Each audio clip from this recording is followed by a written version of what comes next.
tardes, mis amigos, nuevamente en Historia y Valores, el programa de la Fundación General José María Paz. Y estamos aquí porque somos amantes de nuestra historia y de nuestros valores. Y pretendemos trabajar sobre ellos, que fueron los que nos hicieron grande y nos hicieron un gran país. Como siempre, el equipo. Bueno, Eduardo Serino y Eduardo Grassi. Y obviamente Ornella, que es la líbero en la mitad de la cancha, que nos saca del agua cuando tenemos problemas. Buenas tardes. ¿Qué tal, Roberto? Buenas tardes. Buenas tardes. Hoy tenemos temas como para hacer dulce, muchachos. Hoy sí que no tenemos... Este país es lo bueno, ¿no? Te permite realmente tener de todo. Y no sé, pero ¿qué les parece si hablamos un poco de esta visita del presidente de la nación a una delincuente? Realmente no se puede creer, ¿no? Indigna. Indigna. No se puede creer. Una mujer que está condenada por todos los tribunales de Jujuy. Sí. Donde hay testimoniales que son terribles. Que en las elecciones que se presentó no sacó más del 5% de los votos. Eso es.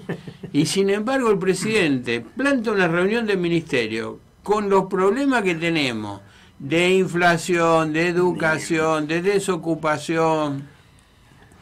Se va y se pierde la mañana. Y el gasto que eso implica, porque lo pagamos nosotros, ¿no? Fíjate las fotos que hay en los distintos medios, es terrible. No viajó solo, y no fue en un avión de línea, Pero, es verdaderamente una vergüenza, como dijo el gobernador de Jujuy, ¿no? Presidente, ¿cuál es su posición? ¿A qué estamos jugando? Seguro, tal cual, me parece bárbaro. Realmente es increíble lo que nos estamos... Pero Roberto, es decir, esto es un hecho de bochornoso que alguien que tiene que estar a favor de la justicia, independientemente cómo salgan las resoluciones, está a favor de una sinvergüenza. Encima que dice que se pongan los pantalones, que la corte resuelva, que sé yo, que sé cuánto. El otro sinvergüenza de Graboy, que vive de los planes, ya pidió que le den un indulto. Entonces, y no te extrañé que no pase, ¿no? Y hoy publicaron en el boletín oficial, nombraron 400 personas en el Ministerio de Economía, planta permanente, 200 en otro ministerio, 700 personas nombraron esta mañana. Bueno. Así estamos, tenemos que reducir el gasto público y seguimos despilfarrando la plata. Seguimos de fiesta. No, realmente es... Y es el país del hazme reír. Vos fijate, hay dos noticias que realmente causan hilaridad, ¿no? Disfruten, estamos haciendo lo mejor en infraestructura, dijo Capitanich, y se quedó sin luz. La interrupción del servicio eléctrico sorprendió al gobernador durante un acto. El lugar quedó completamente oscura y el micrófono sin sonido. Es una realmente... Pero, a ver, sabemos la farsa que es la provincia del Chaco. El Chaco no tiene ningún servicio, no tiene nada, debe ser los índices de pobreza con Formosa más altos de la Argentina. Sí, de la Argentina. Y siguen depilfarrando la plata. Este hombre aspira a ser uno de los precandidatos a presidente. Es una vergüenza. No, es vergüenza. Y la otra es, en una agitada reunión de una mesa chica, los sindicalistas decidieron suspender el acto que se iba a realizar este viernes en la sede del Ejecutivo. Ahora lo Por eso te digo. Es un hazme reír esto. No. Y va el presidente. Y la vicepresidenta hace otro acto en otro lado donde le va a dar directiva en público para que este tipo tome, ¿no? Por eso digo, estamos ante creo que estamos en un fin de ciclo más que anunciado y pronunciado. El problema es que estamos nosotros adentro. Y el dólar libre que sigue... Pero por eso, pero aparte ahora con la restricción de los dólares, fíjate que hoy están las encuestas de todos los CEOs de las grandes empresas, te dicen que necesariamente esto va a llevar a una inflación que va a aumentar exponencialmente y que no sé si no va a ser hiper. Mira, yo tomé, a ver si lo tengo acá. Es decir, realmente creo que en los próximos 60 días vamos a tener un desequilibrio que no sé si no se va a llevar puesto el gobierno. Sí. Al ministro seguro, pero al gobierno también. Y con esta restricción del Banco Central, evidentemente... Hoy fue el día que más compró dólares del Banco Central. ¿Ah, sí? Sí. Pero por eso digo, estamos todos locos. Incluso, fíjate vos que las empresas van a tener que especificar los precios al dólar libre. Al dólar, claro. Entonces, ¿te imaginás vos que lo que tomaban a 120, que lo tomen a 240? Es decir, lo que va a aumentar todo es una cosa espantosa. Y ya decían que, por ejemplo, los insumos de café, servicios, por ejemplo, como el de lavanderías, que usan todas las enzimas importadas, el tema para hacer hasta el detergente de hogareño, tiene todos insumos importados. Todo importado. O no van a ver o se van a ir a la nube. Lógico. Fíjate vos, estaba haciendo un recuento del tema de los problemas de la inflación. La inflación interanual. Tras el acuerdo con los acreedores privados, en el 2020 era del 42,3%. Tras el acuerdo del Fondo Monetario, en el 2022 es 52%. Y hoy estamos en el 70%. Claro, con una protección del 80 mil. Claro, sí, claro. Es una fiesta, entonces una fiesta, los muchachos se han puesto nerviosos y están haciendo un chiquero, realmente. No, pero aparte no saben para dónde ir, porque este es el otro tema, es decir, habría un norte que podríamos acompañar todos, y por eso, a ver, una de las expectativas que yo no sé si están inflando o no, pero es de que supuestamente la reunión que tuvo Melconian con Cristina, que supuestamente Cristina fue invitada a esa reunión donde lo llevan a Melconian por la gente esta de Astórica, en las estructuras para edificios. Y supuestamente la idea es de digamos, en cabeza de Melconian, organizar un grupo que fuera a llevar a un proyecto de unidad nacional donde se pudieran encolumnar tanto peronistas, radicales, liberales, como para la única forma de salir, porque, a ver, si uno escucha un poquito lo que le pasó, por ejemplo, a Israel, donde hoy está la reta que contaba eso, del 500% de inflación que tenía esta gente, hicieron un acuerdo nacional, independientemente de quién gobernara, se respetaba, que es la única forma, pero no hay misterio, hay que reducir el déficit fiscal, hay que terminar con las jubilaciones de privilegio, hay que terminar con las jubilaciones sin aporte, porque vamos a terminar todo en el mismo sistema, vamos a terminar todo en la calle. Cambiar el sistema de planes sociales, todo eso. Todo. Es decir, aquí hay que poner una... Dicen que el otro día la reunión entre Melconian y Cristina fue muy áspera, Duró 3 horas esa reunión. Y dicen que fue áspera. Pero vos crees que, por ejemplo, digamos, esta mujer no es consciente de que no se puede seguir la fiesta. A ella lo único que le interesa es salvar su cabello. Bueno, pero por eso yo creo que está intentando ver que no le estalle todo, porque si no, ahí sí va a terminar por eso. Es lo que creo que lo único que ella aspira. No, realmente creo que tenemos que ver. La situación es espantosa. Bien, vamos a un tema musical. A ver si nuestra operadora... ¿Vamos a un tema musical?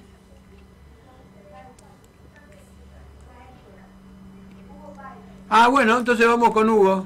Si lo tenés a Hugo, vamos con Hugo. Que también otro tema, la educación. La deseducación. Creo que ya estamos en presencia de un sistema que no da para más. Estamos en un sistema totalmente perverso. En donde los sindicalistas tienen un poder que parece mentira. Hoy le perdonaron 565 millones a Soteva, que era lo que le había puesto de multa la Vidal por los paros ¿sí? del gobierno. Sí. 500 millones de pesos. 500 millones de pesos. Y bueno, por eso, entonces un viva la pepa. Después, ¿qué te quieren hacer a vos cumplir las resoluciones? ¿Quién más te va a querer aceptar una imposición de algo? Bueno. Kicillof le perdonó a Soteva una multa de 659 millones que Vidal le había impuesto por hacer paro. Bueno, entonces eso y darle carta libre que hagan lo que quieran. Y sí. Entonces, ¿cómo le puedes exigir a tu hijo que cumpla las resoluciones, las normas, las leyes? Lógico. Bueno. Bien. ¿Vamos con Hugo?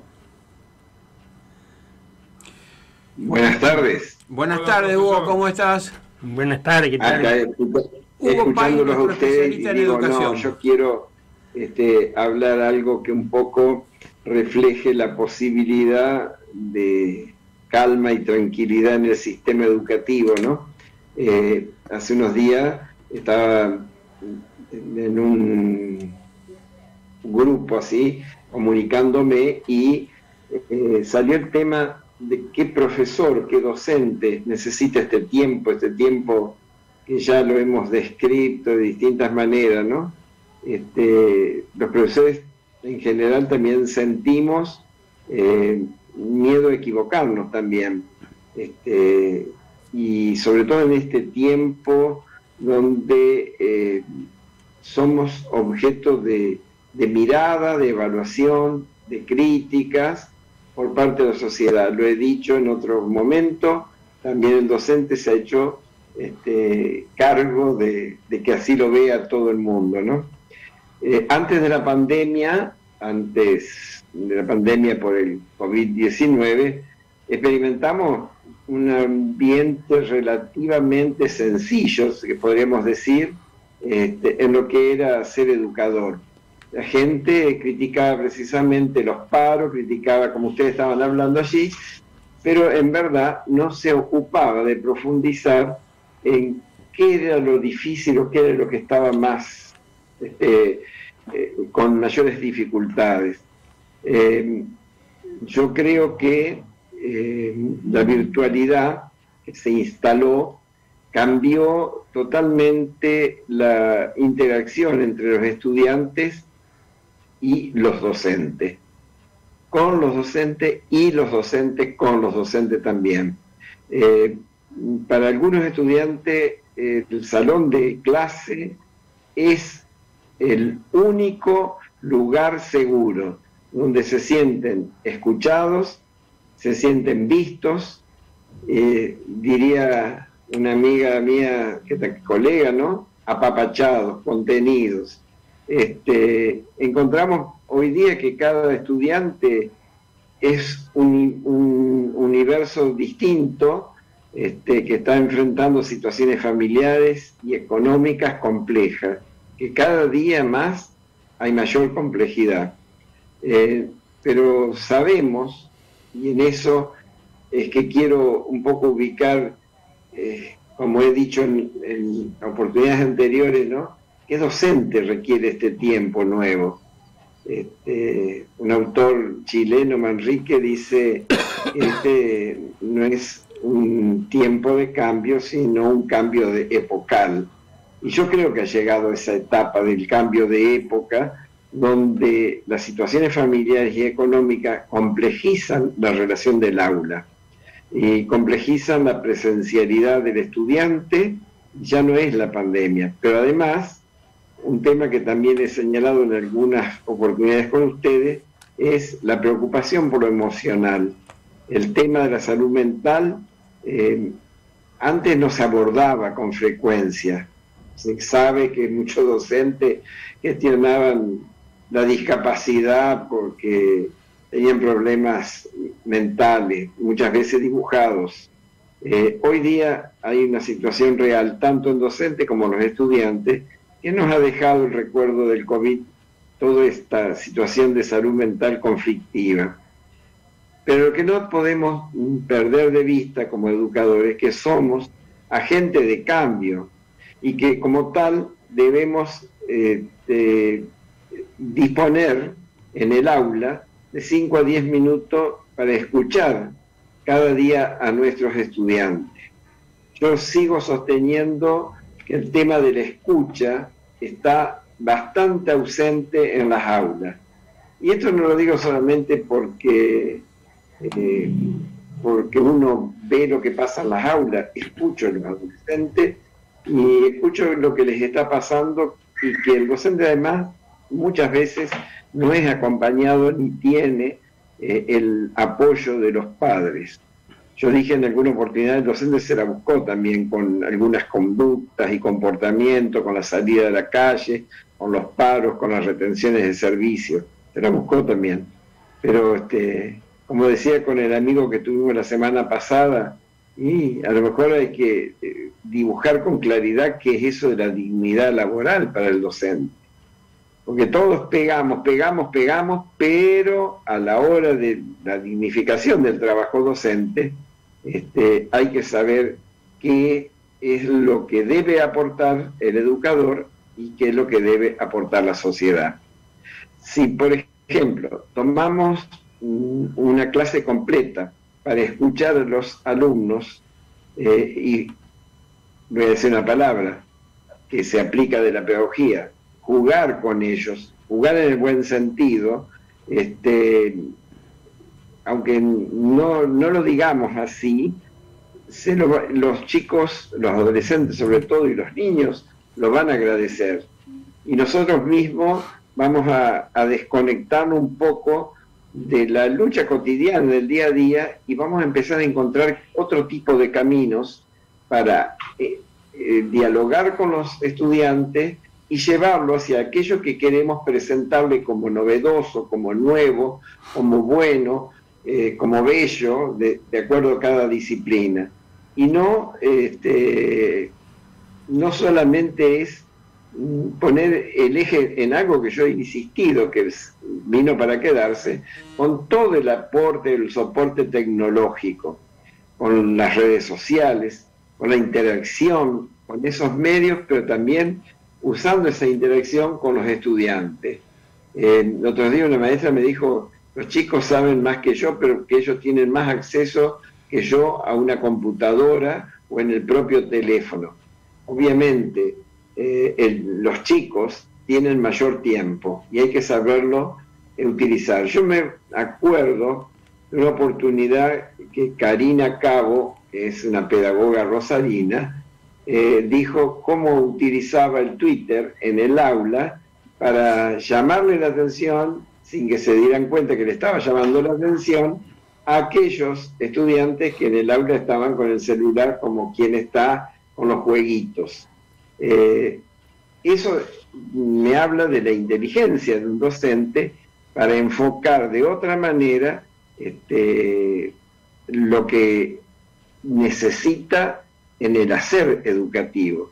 Fíjense que yo considero que es necesario que un docente no solo actúe como observador o como guía, cosa que muchas veces se lo define el docente, está observando, tratando de conocer a los chicos, de ver sus necesidades, o fundamentalmente como un guía, alguien que acompañe y guía, sino que aplique indiscutiblemente medios o métodos o técnicas didácticas que arrojen como resultado aprendizaje que le sirvan al estudiante y que pueda utilizarlo en el día a día, en la vida cotidiana, que esté el joven, el chico, preparado para enfrentar diversas situaciones de manera correcta. Yo siempre digo, es bueno trabajar por problema, es bueno trabajar por proyecto, porque es el lenguaje y la experiencia, tanto del docente y del alumno, en una realidad que no es repetitiva, es decir, que no estoy repitiendo lo que otros dicen, no estoy repitiendo lo que otros vivieron, sino que estoy viviendo mi propia experiencia.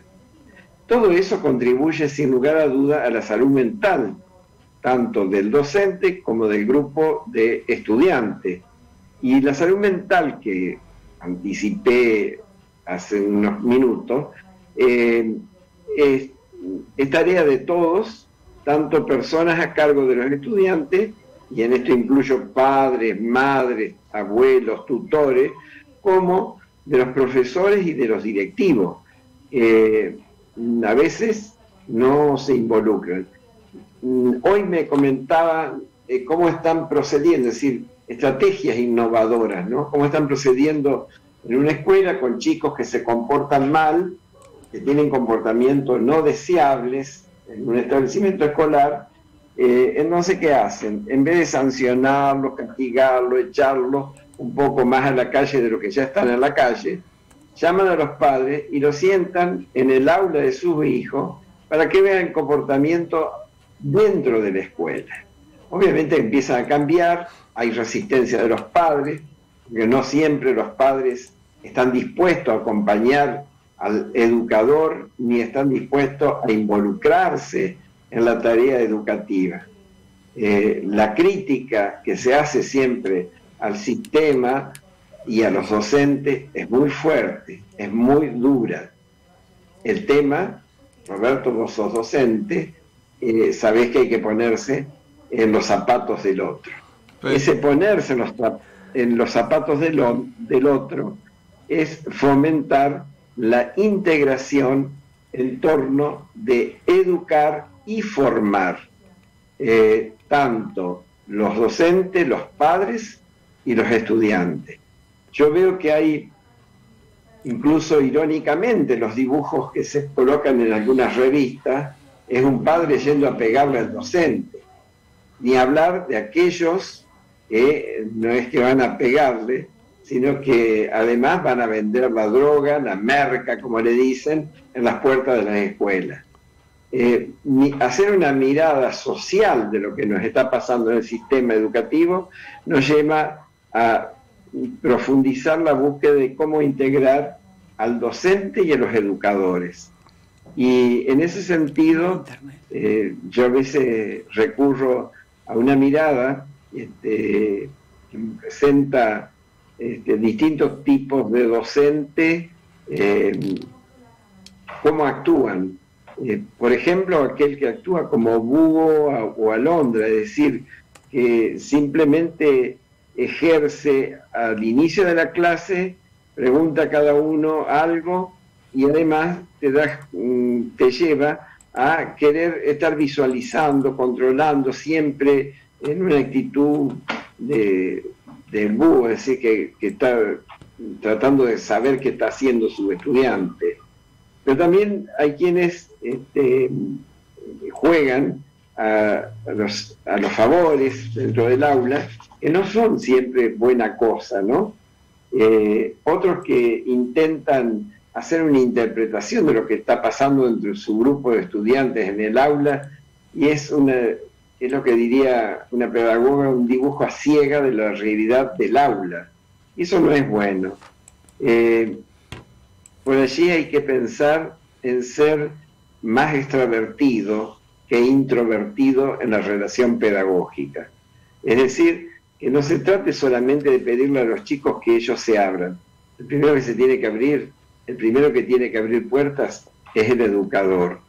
Pero Hugo, de todo lo que vos nos decís, ¿hay conciencia en el educador? ¿Hay conciencia en el gobierno de que las cosas tienen que cambiar? ¿O terminamos haciendo un gran discurso para nada? Sí, están preparados los órganos de formación para darles yo les voy a contestar en función de lo que ustedes venían hablando. El fallo que deja sin efecto las medidas tomadas por la gobernadora Vidal. Sí. Pero eso también tiene que ver con un análisis que estoy tratando de hacer lo más honestamente posible. El sábado estuve dando una charla para distintos partidos políticos que están pensando el tema de la educación, y le dije, bueno, en primer lugar hay que ser tenemos que persuadir a los educadores en primer lugar. Están muy castigados y no todos son Baradel y no todos son Suteba. Seguro. Yo en ese sentido, por eso quise hoy tratar de abordar este tema, porque enseguida nosotros buscamos generalizar comportamientos no deseables. En primer lugar, la mirada de un ciudadano, como soy yo, que no está tratando de decir, bueno, estoy con este gremio, estoy con este partido, no. Voy mucho más allá. Creo que hay un tema que todos deben asumir, y que yo no voy a decir los políticos lo asumen. Los políticos no tienen la más remota idea a veces de lo que está pasando verdaderamente en educación, de lo que está pasando en el sistema educativo, si bien muchos de ellos son padres. Es decir, me habla que también muchos de ellos no tienen ni idea de lo que pasa con sus propios hijos en una escuela. Muchos de ellos esconden sus hijos en escuelas privadas. No los mandan a las escuelas del Estado que les da los suculentos sueldos. En esto soy terminante. Tanto que se habla de la educación pública estatal, muchos de los funcionarios, o la gran mayoría o la generalidad, acuden a enseñanza privada, porque sabe el descalabro que hay en el sistema educativo oficial. En esto quiero ser bien clarito, porque creo que es un momento para que los que ejercen funciones públicas empiecen a ser honestos en ese sentido.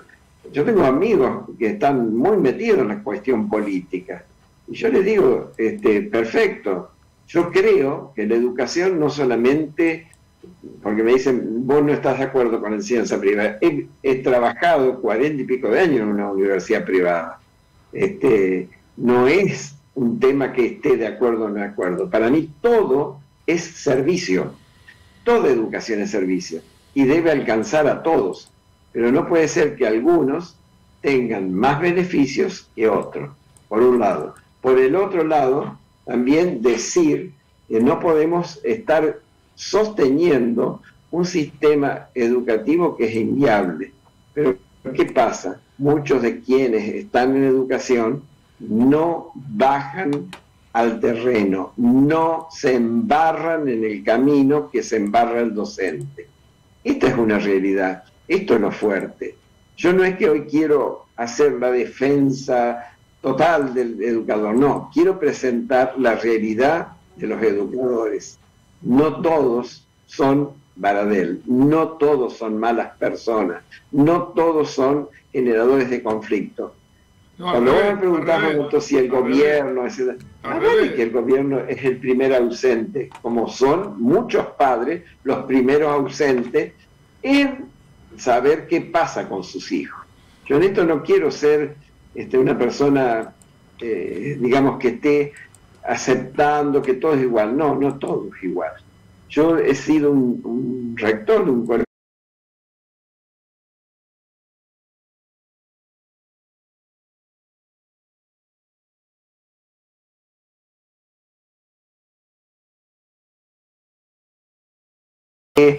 aceptando que todo es igual. No, no todo es igual.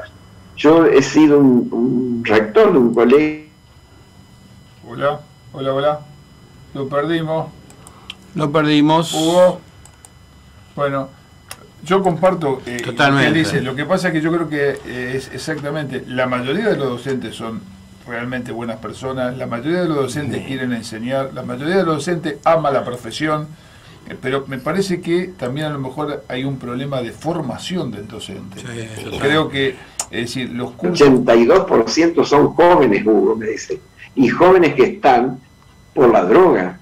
Ya no hay personas adultas mayores que estén por cuestiones de patología psiquiátrica. Son chicos, adolescentes, jóvenes que están semi-internos, porque es un hospital tradicional de puertas abiertas, de salud mental y es escuela incluso, y me dice, acá en la calle tal, están llenos de kiosquitos. Entonces yo lo que siempre sostengo es, bueno, perfecto, todos sabemos que están los kiosquitos, como está expandido por Rosario, como está expandido por Santa Fe, como está expandido por Entre Ríos. ¿Y qué se está haciendo? Nada. Porque mucho de lo que está pasando, ese decaimiento del docente en las aulas, tiene que ver con la presión y la opresión que recibe de la sociedad y que está detrás también la droga. Yo creo que pasa en eso, esto, creo que la a lo mejor me estoy yendo más allá de lo que ustedes esperaban, pero creo que hay que mirar con una lupa y con buena objetividad la situación. Saber distinguir que no todo es lo mismo. No todo es lo mismo. En educación, yo creo que el docente necesita una formación, una capacitación, pero además el Estado debe dársela. El primer responsable en ese sentido es el Estado. El segundo responsable, nos guste o no nos guste, a los modelos que se pretenden instalar, es la familia. Bien. La familia está ausente totalmente del sistema.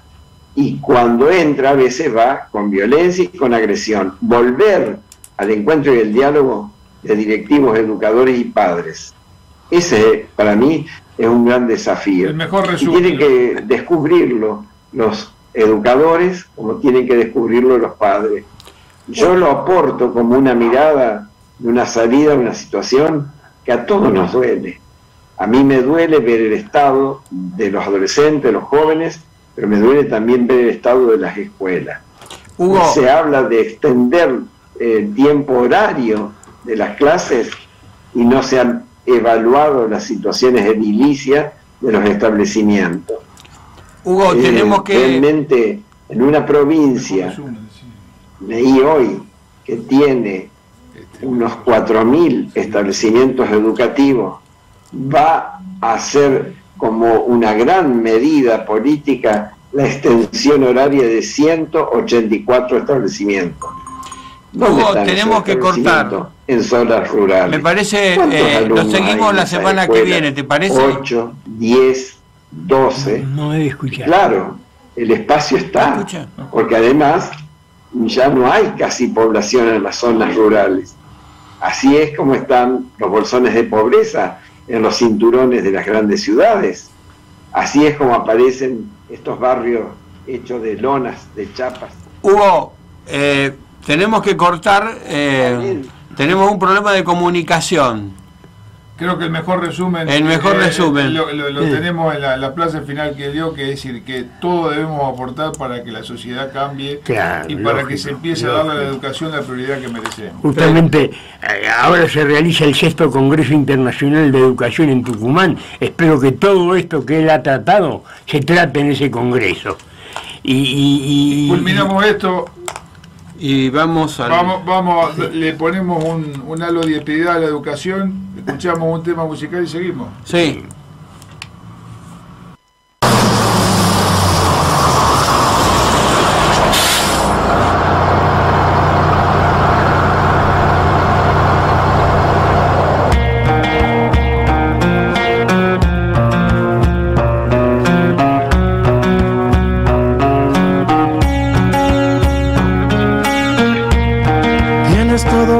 Espacios inundados de tu ausencia, inundados de silencio. No hay palabras, no hay perdón. Tú me tienes olvidado, no respondes a llamado. No eches tierra a la palabra, me condenas a la nada, no me entierres sin perdón. Mira, corazón, que es el engaño, se revierte y hace daño, se revienta en el aire como pompas de jabón. ¿Cómo pude haberte yo herido, engañarte y ofendido? Alma gemela, no te olvido, aunque me arranque el corazón. Ay, el rencor que nos envenena, nos hace daño. Aunque no regreses, corazón, has de perdonarme.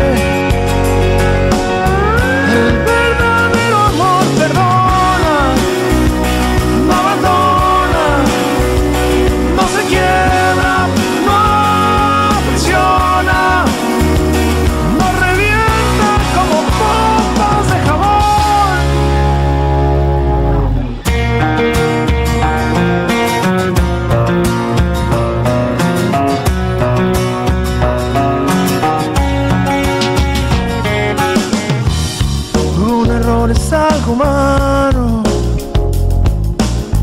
no justifico la traición.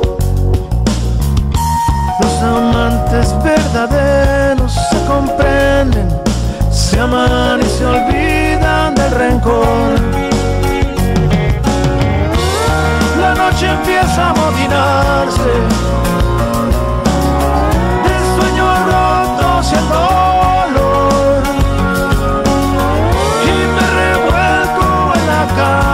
Aferrándome a la nada, implorando tu perdón. Mira, corazón, cuánto te extraño. Pasan días, pasan años y mi vida se revienta como pompas de jabón. ¿Cómo pude verte yo herido, engañarte y ofendido? Alma gemela, no te olvido, aunque me arranque el corazón. Ay, el rencor que nos envenena nos hace daño. Aunque no regreses, corazón, has de perdonarme. El verdadero amor perdona, no abandona, no se quiebra, no prisiona, no revienta como pompas de jabón.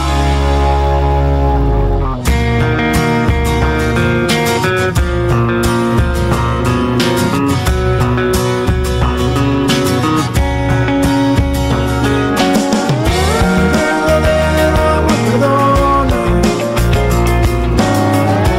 verdadero amor perdona. Si el amor es verdadero, no se quiebra ni abandona. Si el amor es verdadero, no se quiebra ni abandona.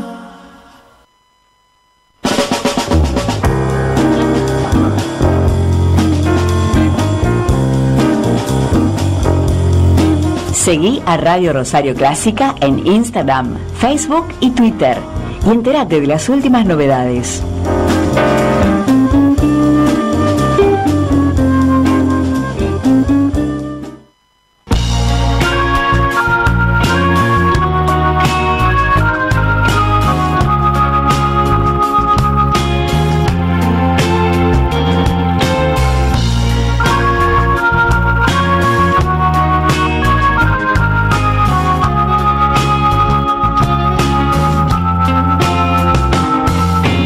No debemos de pensar que ahora es diferente.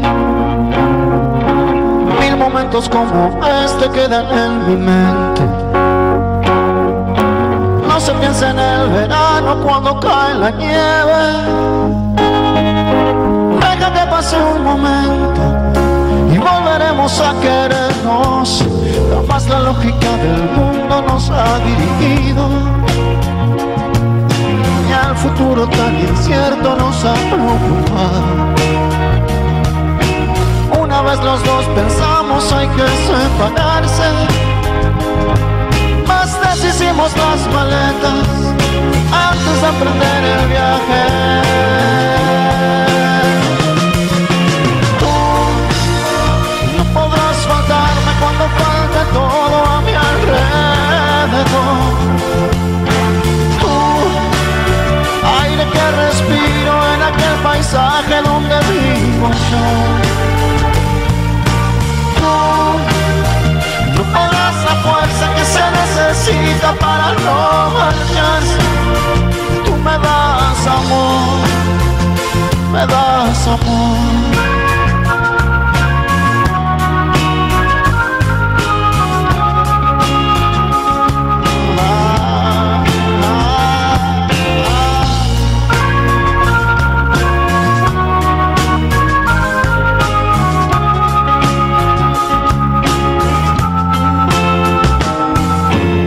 Debemos de pensar que ahora es diferente.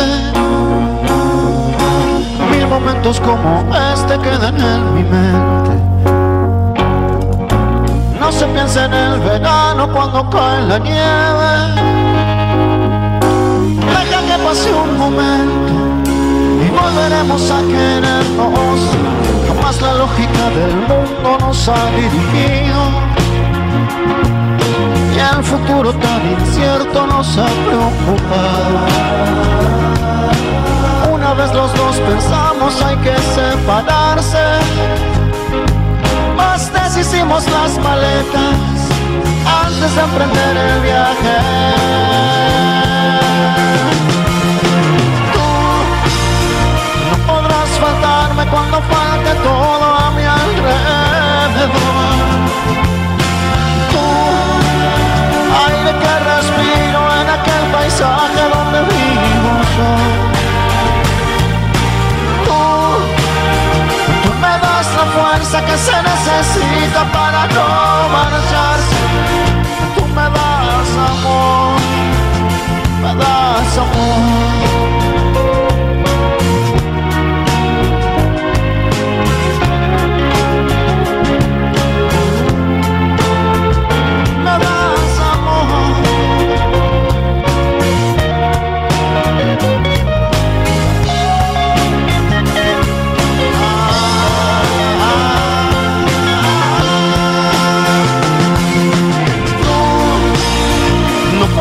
Faltarme cuando falte todo a mi alrededor.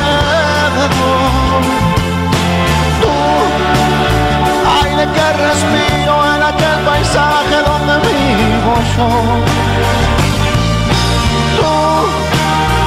Tú me das la fuerza que se necesita para no marcharse. Tú me das amor, me das amor.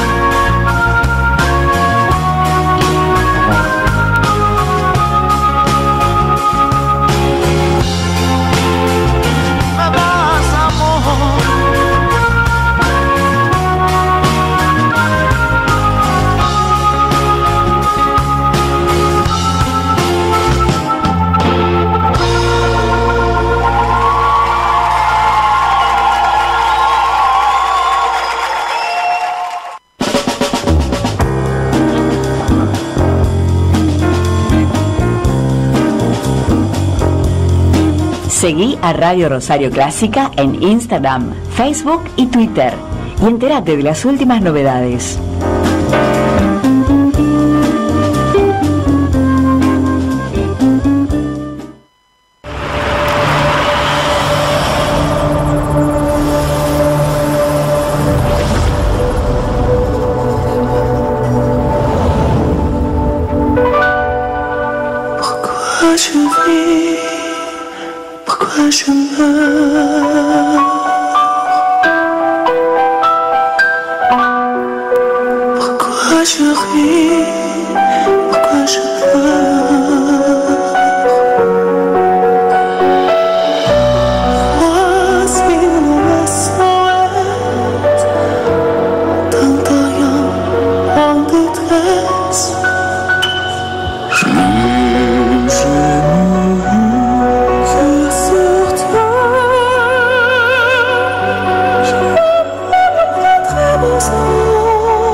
pourquoi j'ai fait, pourquoi je meurs.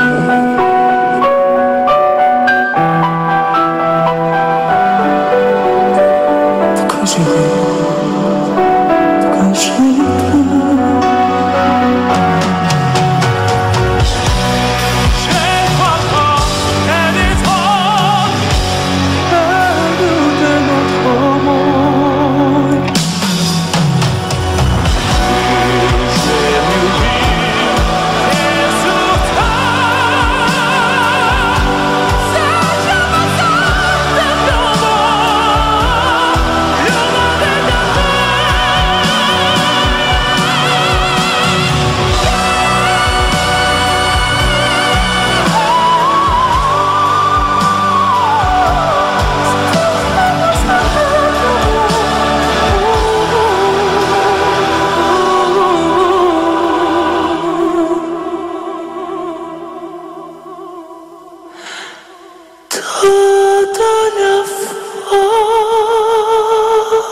Seguí a Radio Rosario Clásica en Instagram, Facebook y Twitter y entérate de las últimas novedades.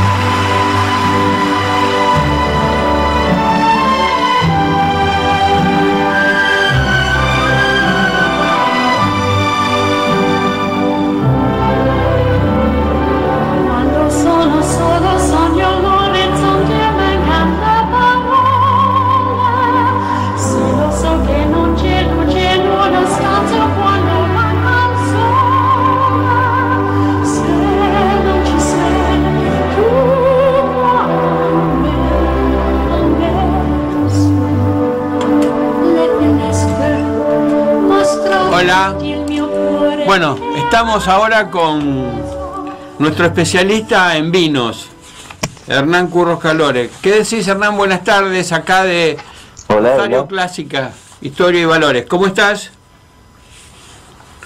Hola, ¿nos escuchás? Hola.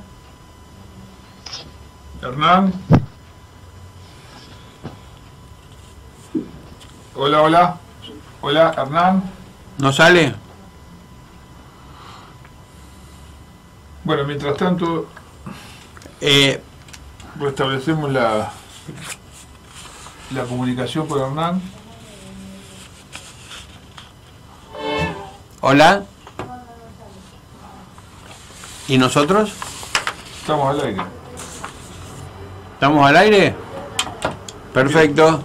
Bueno, así que seguiremos un rato viendo esos temas que nos interesan y que la Argentina nos mantiene vivo, ¿no?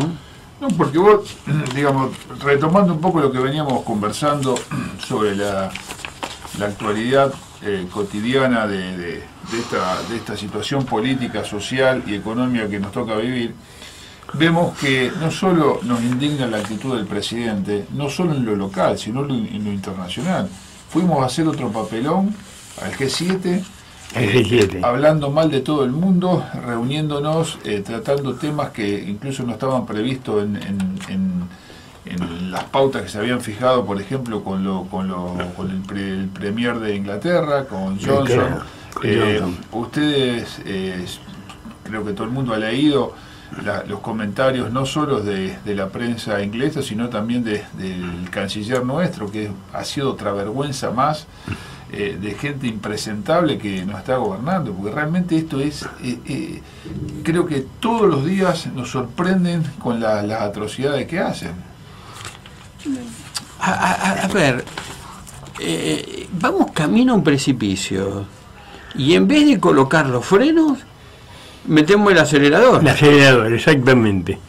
Ayer, por ejemplo, leía que a quien le adjudicaron el juego en la provincia de Buenos Aires, que es un hombre que es cercano a Massa, acaba de comprar un club de fútbol en España para salir a blanquear plata, la plata que se llevan de acá. De acá, claro.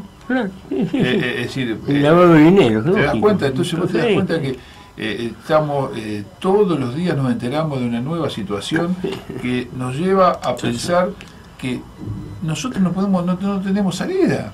¿Entendés? Porque toda la sociedad ya perdió la capacidad de asombro y lo único que vivimos es lo cotidiano. Y en el largo plazo o en el corto plazo nos estamos metiendo en un lío asombroso. Es tremendo, es tremendo. Imperdonable, la verdad que imperdonable. Bueno, ¿vos tenías alguna gacetilla que comentar? Bueno, los eventos que van a estar acá en Rosario. En primer lugar, la experiencia de arte interactiva en el SEC de Van Gogh. Desde el 16 de junio se presenta el espectáculo multimedia inmersivo que permite al público adentrarse en las obras de Van Gogh y vivir una experiencia multisensorial. Vos sabés, Eduardo, que vamos a tener una persona que conoce mucho la historia de Van Gogh y que nos va a hablar de la muestra. Lo que pasa es que no la sacamos antes porque tiene turno para el 7 para ir a ver la muestra. ¿Hay que pedir turno para sacarlo? Sí, tenés que sacar turno, la entrada, todo, si no, no puede entrar. Así que después del 7 la vamos a tener en el programa para que nos comente lo que fue lo que es esa muestra. Sí, realmente increíble. Gente que lo ha estado viendo, incluso profesores universitarios han estado, que quizás vos lo conozcas, Guillermo Rivera. Guillermo Rivera me dice extraordinaria. Sí, incluso dicen por comentarios de gente que la vio en Buenos Aires y acá, que la de acá está mejor hecha porque tiene la explicación que en Buenos Aires no la tenía. Es decir, te hace todo el comentario. ¿Dónde es? Está en el SEC. Digamos, en los galpones de lo que era la parte, digamos, de frente al monumento. El monumento, sí. Y después está abierta la inscripción a los festivales de cine de Rosario. Los festivales de cine organizados por el Centro Audiovisual Rosario de la Secretaría de Cultura y Educación de la Municipalidad lanzaron sus ediciones 2022 con muchas novedades. El festival se llama Ojo al Piojo, la 11ª Festival Internacional de Cine Infantil, que se realizará entre el 18 y el 21 de agosto del 2022. Bueno, estamos con un problemita de comunicación, sí, que no nos podemos comunicar con los invitados, así que hacemos un tema musical nuevamente y tratamos de que se recompongan las comunicaciones.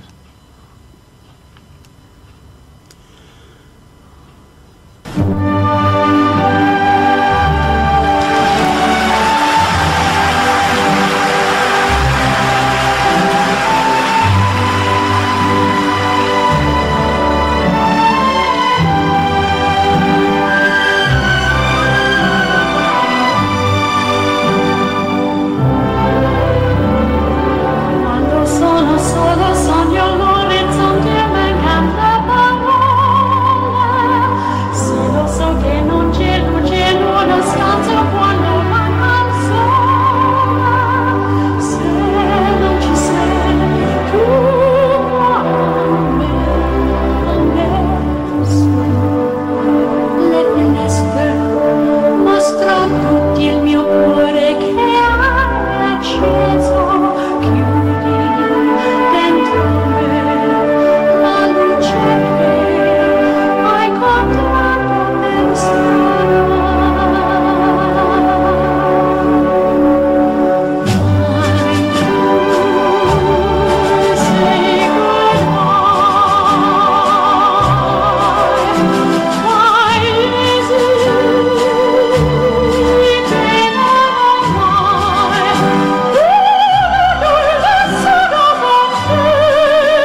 sei lontana sogno all'orizzonte mancan le parole e io sì lo so che sei con me, tu mia luna, tu sei qui con me, mio sole, tu sei qui con me, con me, con me, con me. Time to say goodbye, paesi che non ho mai veduto e vissuto con te, adesso si rivivrò con te, partirò su navi per mari e io lo so, non esistono più, con te io li rivivrò, con te partirò su navi per mari e io lo so, esistono più, con te io li rivivrò, con te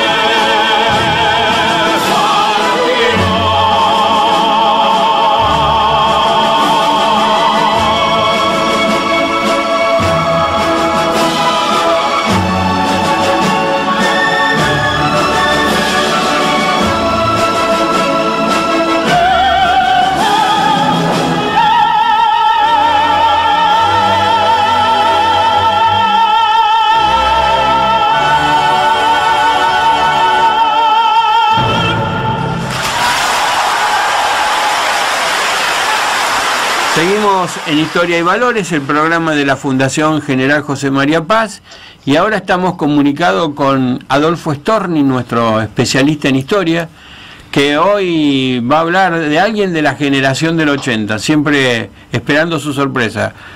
Adolfo, buenas tardes, ¿nos escuchás? Hola, sí, lo escucho perfecto, ¿cómo están? Muy bien, muy bien. Bueno. Ansioso como siempre de esperar tus comentarios. Bueno, hoy vamos a hablar de Roque Sáenz Peña, que fue un presidente que se hizo famoso por una ley electoral, fue el penúltimo presidente de esa saga de presidentes conservadores o relacionados a la generación del 80, una personalidad también, como todos estos presidentes que venimos hablando, muy rico, muy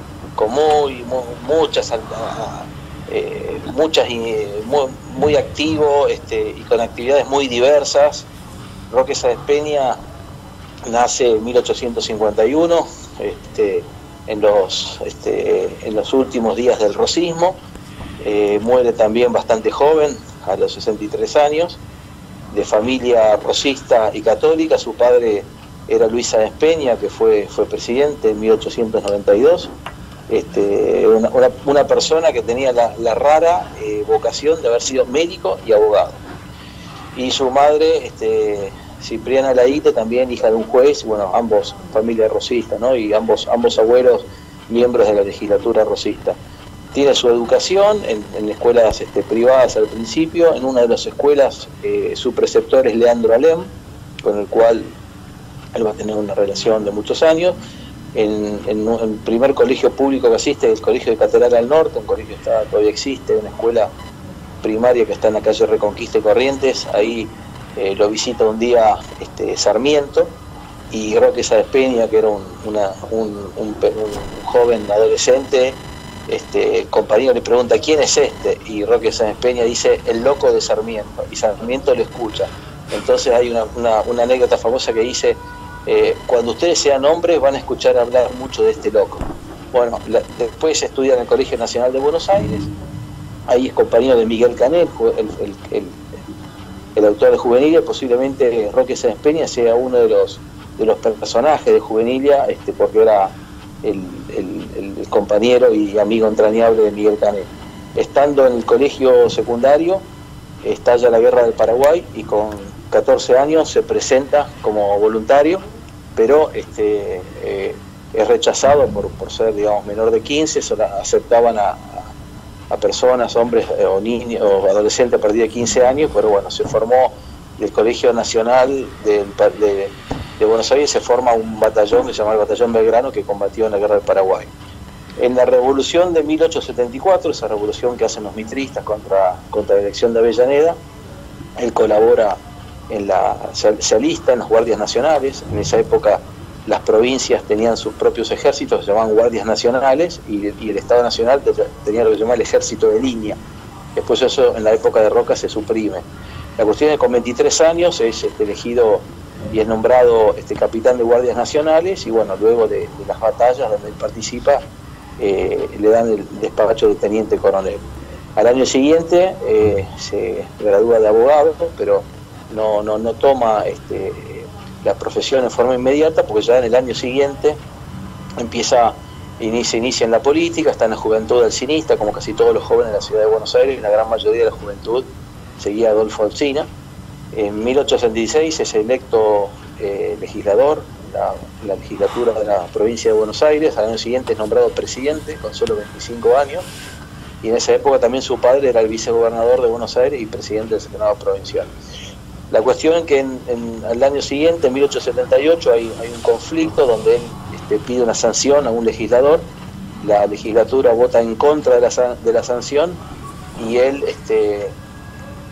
en rechazo, digamos, a esa sanción, renuncia a la banca legislativa, y también lo siguen algunos otros diputados, por ejemplo, Lucio B. López. Él tiene en esa época un conflicto amoroso. Estaba muy enamorado de una señorita y pensaba en casarse. Perdón. Y el padre dice, no te podés casar porque esta chica es tu media hermana. Era fruto de un amor que había tenido el padre en su juventud. La cuestión es que él, muy desencantado amorosamente, y también con desencanto por la política, decide hacer una especie de escapada, y se ofrece como militar en el ejército del Perú, que en ese momento estaba librando una guerra contra Chile, la famosa Guerra del Pacífico, donde Bolivia y Perú estaban en guerra con Chile. Participa en batallas cruciales como Tarapacá y San Francisco, tiene una actuación destacada, y en el famoso sitio del Morro de Arica, él combate hasta que se quedan sin armamento, ve morir a sus jefes, el coronel Bolognesi, y bueno, ahí también la flota de Perú la destruyen los chilenos. La cuestión es que él es hecho prisionero.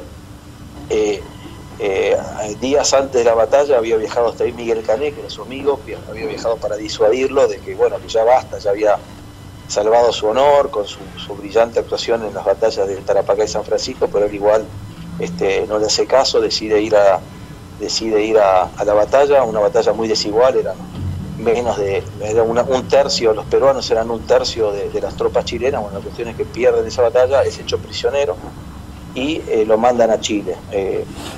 Se salva de que lo condenen a muerto, hay mucha presión de la sociedad mendocina y la sociedad chilena, que tenía muchos vínculos con mendocinos, para que lo liberen, y él exigió que lo liberen sin ningún tipo de condiciones, ¿no? Querían que se juramenta que nunca más iba a presentarse en armas, y dijeron, no, a mí me liberan sin ninguna condición. Él, cuando vuelve, hay una sesión del Congreso donde había que devolverle la ciudadanía, porque cuando uno se alista en el ejército de otro país pierde la ciudadanía del país de origen, y el Congreso en forma unánime le devuelve la ciudadanía, ¿no?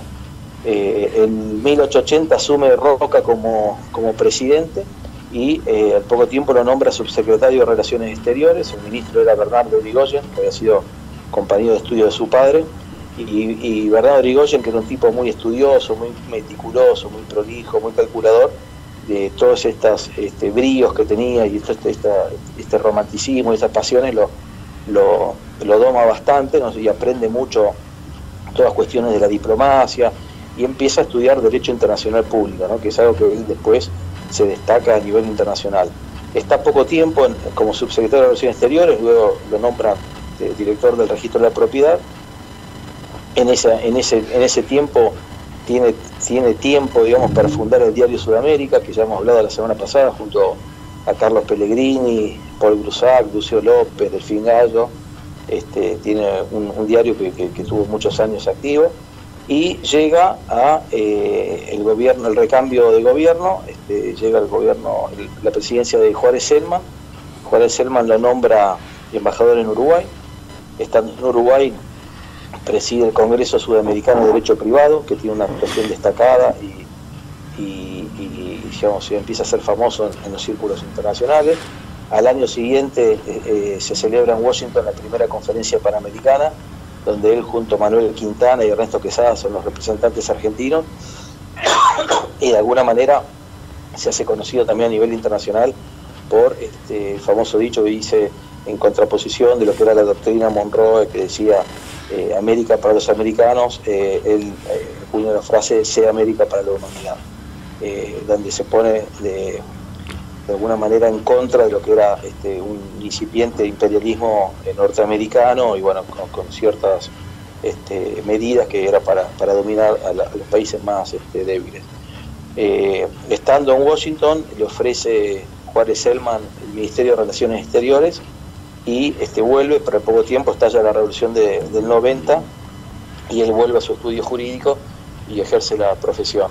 Estando en la época del gobierno en el gobierno de Pellegrini, y luego ya en el gobierno de su padre, en el gobierno de Pellegrini surge una candidatura suya, se funda lo que llama el Partido Modernista, que eran los conservadores un poco más progresistas, pero que no estaban en contra del liderazgo de Roca.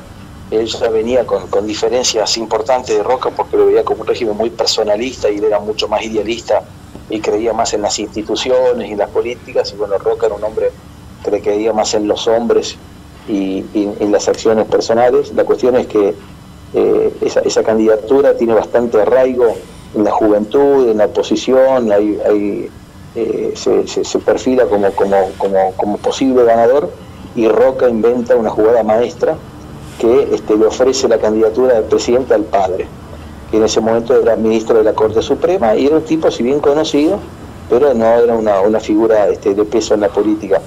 La cuestión es que Roque Sáenz Peña, al ver la candidatura del padre, que tenía tanto apoyo oficial, se baja de la candidatura, y bueno, es electo el padre, que tuvo 3 años solamente en el gobierno. Fue un gobierno muy débil, estaba maniatado por las fuerzas del roquismo, del mitrismo. Bueno, siempre fue un gobierno muy débil y manejado en las sombras por Roca y Pellegrini y por Mitre, ¿no? Que eran los verdaderos árbitros de la política en toda la década del 90.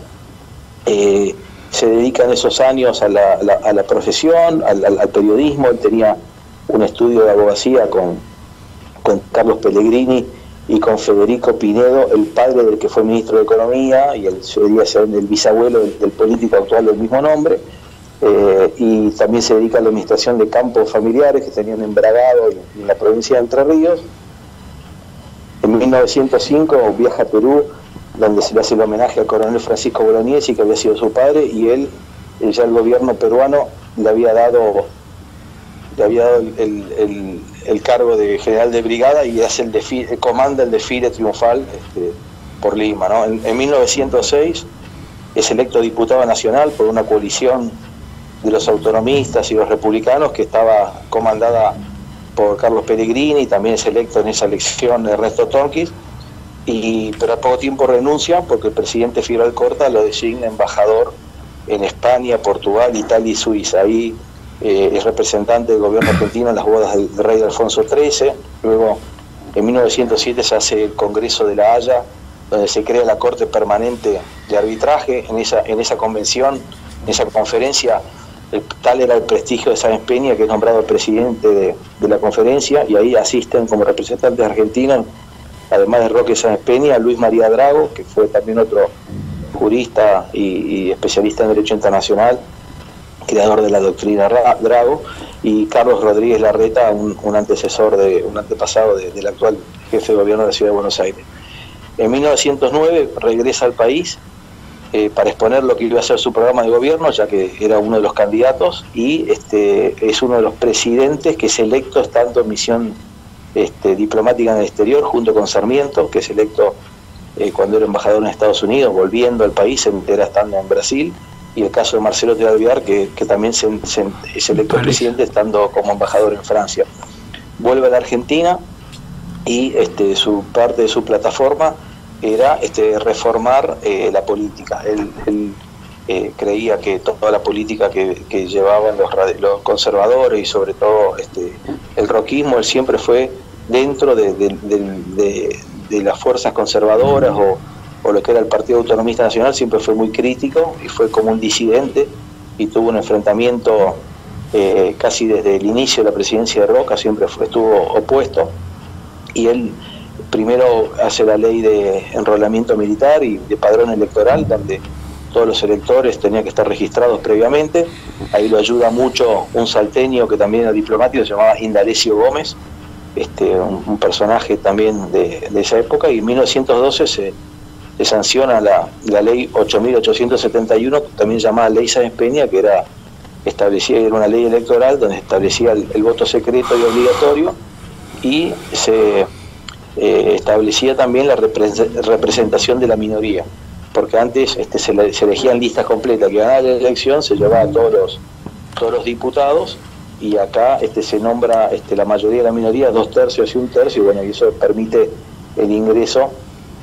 Primero se pone en marcha en la provincia de Santa Fe, donde asume Menchaca y Caballero, y después al año más adelante se hace la renovación de la Cámara de Diputados. Bueno, ahí ingresan varios diputados radicales y socialistas.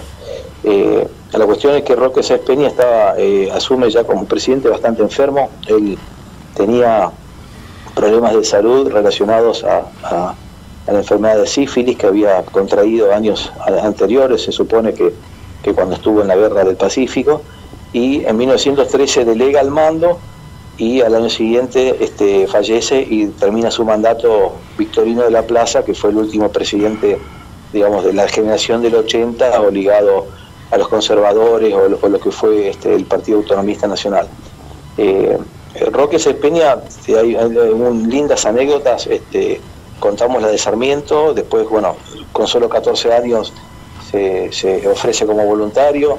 Esta enemistad con Roca, que dura de por vida hasta su muerte, él hizo todo lo posible, yo creo, más que para reformar la ley electoral. Lo que quería era terminar con el dominio de Roca de la política, que él, con el presidente anterior, que había sido Figueroa Alcorta, cuando clausura el Congreso, de alguna manera había aniquilado o debilitado mucho el roquismo. Hay un libro famoso de José Ingeniero que se llama El hombre mediocre, y el hombre mediocre se lo dedica a Roque Sáenz Peña, porque José Ingenieros estaba muy enojado porque Roque Sáenz Peña o el gobierno había bloqueado un nombramiento de él en la salud pública. José Ingenieros era médico y era psiquiatra, entre otras cosas, y le dedica ese libro, ¿no? Muy enojado. Otra anécdota es que una hija de él se casa con Carlos Saavedra Lama, que fue el primer premio Nobel de Argentina. Fue el premio Nobel de la Paz por su intervención en la guerra del Chaco entre Bolivia y Paraguay, que también se inicia en la política en la época del gobierno de su suegro. Y bueno, también fue un militar, un hombre de mucho valor militar, había participado, como dijimos, en 1874 en la revolución de los mitristas, pero después también en la guerra del Pacífico. Fue un gran diplomático, fue embajador, como dijimos, en Uruguay, en varios países europeos, fue un especialista en derecho internacional público, estuvo su estudio de abogado con Carlos Pellegrini y Federico Pinedo, fue uno de los hombres más reconocidos a nivel mundial en cuestiones de derecho internacional, y como presidente también se destacó porque él rodeó al cargo con todo un boato y un esplendor que chocaba con la austeridad de todos los predecesores, porque bueno, todos los empleados de la Casa Rosada, él vivió en la Casa Rosada, y todos los empleados estaban vestidos con frac, con pantalones 3/4, medias de seda, zapata con hebilla, casi como si fuera una monarquía, ¿no? Y él decía que había que rodear de respetabilidad al cargo, así que es un presidente que marca un fin de una época. Creo que ese afán que tenía él de derrotar al roquismo y debilitarlo. Después llega a la elección del 16 muy debilitado, todas las fuerzas conservadoras y con muchas internas, producto, digamos, de la acción primero de todas esas disidencias que va teniendo, primero Carlos Pellegrini en 1901, después Figueroa Alcorta cuando asume como presidente, y luego bien abiertamente del gobierno de Roque Sáenz Peña, y bueno, llega muy debilitados los conservadores y pierden de alguna manera ese predominio electoral que habían tenido por casi 70 años. Así que la forma que más se lo recordó a Sáenz Peña es a través de esa reforma electoral que le dio la participación, y porque el radicalismo venía de años, por no decir décadas, de abstención electoral y no participaban en las elecciones, y él le dio garantías de que podían participar y que no iba a haber fraude.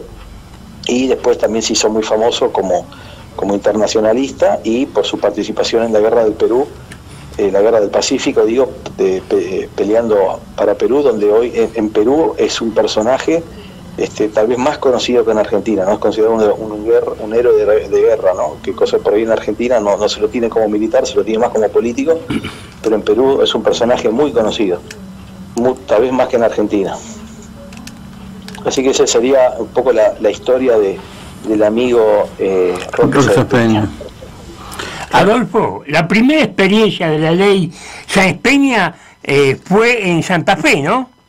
Sí, la elección a gobernadores, sí. Fue ahí que los que ganan son los radicales, el caso de Menchaca, y después el otro Luis era Ricardo Caballero, que después rompe con Irigoyen, y después en la elección de 1916, hasta el último momento, ellos presentaron una lista propia de electores, y hasta el último momento no se sabía para quién iban a votar, y terminan dando el voto a Irigoyen. Pero sí, en la provincia de Santa Fe fue el primer distrito donde se practica, donde se lleva a cargo las elecciones bajo ese sistema, ¿no? Después ya una de diputados, y la tercera es la nacional para presidente en 1916.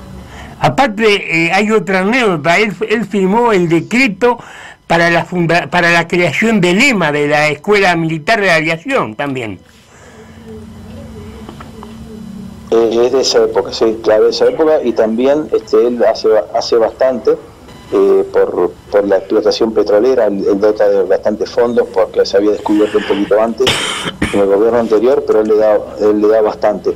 También hay que hablar que en esa época la economía andaba muy bien, había una prosperidad económica muy importante, el gasto público era muy moderado y bajo, había una holgada situación financiera. Argentina era un país muy rico. En su gobierno se hace el tercer censo nacional. Ahí en esa época en Argentina había 8 millones de habitantes, de los cuales 2,5 eran extranjeros. Había exportaciones de las principales exportaciones eran carne y cereales. Las exportaciones de carne eran 10 veces más grandes que al principio del siglo. O sea que en solamente 10, 12 años se habían multiplicado por 10 las exportaciones de carne. Había 50.000 talleres industriales, que de alguna manera derriba el mito de que la industria es peronista y empieza en la década del 40 y 50. Había 30.000 kilómetros de ferrocarriles, muchísimo más que ahora. El comercio exterior de Argentina era el más alto del mundo per cápita. Hoy tenemos el comercio exterior más alto del mundo, per cápita más alto del mundo. Y había 4.000 docentes, le enseñaban a 1 millón de alumnos. Fíjate vos lo que era la eficiencia y la calidad de los maestros, ¿no? La cantidad de alumnos que tenían. Hoy en día, con las licencias y con todo eso, los problemas sindicales que hay, qué ineficiente que es el sistema educativo argentino. Hoy uno escucha eso, hoy uno escucha eso y realmente se da gana de agarrarse los dedos con una puerta, ¿no? Sí, fue un gobierno más allá que por ahí a mí no me gustan las consecuencias de la forma que él hizo la reforma. Yo creo que era mejor la ley por circunscripciones que había propuesto Roca 10 años antes, que permitía, digamos, una heterogeneidad mayor en el Congreso. El sistema de lista incompleta, digamos, de mayorías y de minorías, no dejaba fuera a mucha gente, ¿no? Después se resuelve eso con el sistema DONT de representación proporcional. El sistema tal vez era una mejora respecto al anterior, pero no le daba cabida a todos los sectores de la política, ¿no? Porque siempre En esa época ya estaban los conservadores, los radicales y los socialistas. Entonces siempre uno quedaba afuera, por más que pueda tener 10, 20% de los votos, pero quedaban afuera. O sea, no era un sistema perfecto, y también se discute mucho hoy en día si el voto tiene que ser obligatorio o no, ¿no? Porque está bien que sea secreto, antes se cantaba viva voz y era medio como que se apretaba mucho al votante, y se lo extorsionaba o se lo condicionaba. Bueno, creo que fue un avance el voto secreto, pero que sea obligatorio también se fue prestando, no en esa época, sino más adelante, en todo ese clientelismo que se fue generando alrededor del voto. Bien, realmente brillante, ¿eh? Realmente hemos tenido un montón de informaciones y de cosas que te enriquecen continuamente, ¿no? Creo que esta es una de las razones que más justifican nuestro programa, poder difundir lo que fue nuestra historia, ¿no? Y aparte explicado de una manera clara, concisa, realmente maravilloso. Adolfo, te agradecemos. Vamos a hablar de su continuador, un personaje muy, muy interesante, una historia de superación personal como que fue Victorino de la Plaza. Buenísimo, bárbaro. Bien, nos encontramos entonces la semana que viene, Adolfo. Perfecto. Muchísimas gracias. Muchas gracias. Fue Adolfo Storni, nuestro especialista en historia, y obviamente nos enriqueció con lo que fue un hombre como Roque Sáenz Peña, ¿no? Que para muchos se agota en una ley, pero como nos explicaba... Pero qué bárbaro. Es decir, vos fijate que en la corta vida, porque en definitiva fueron personas que vivieron pocos años en relación a lo que vivimos hoy, todo lo que hizo...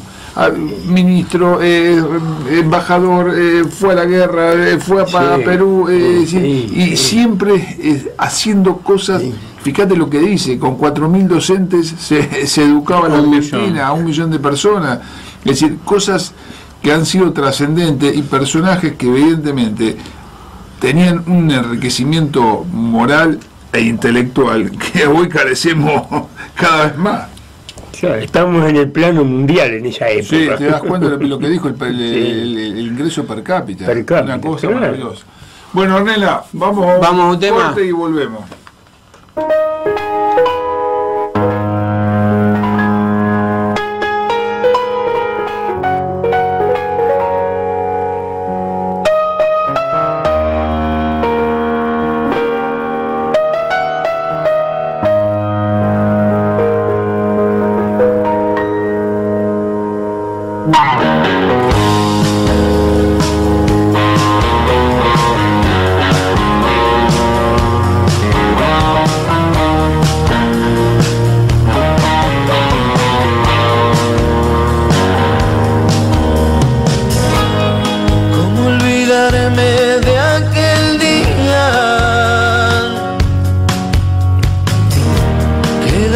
Silencio, quedaste sin vida.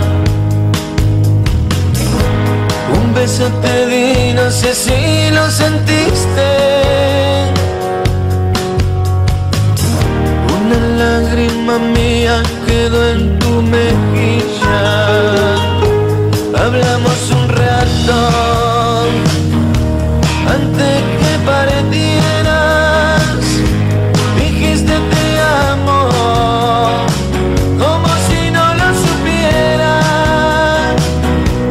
Lo pienso y te extraño, y me hace mucho daño.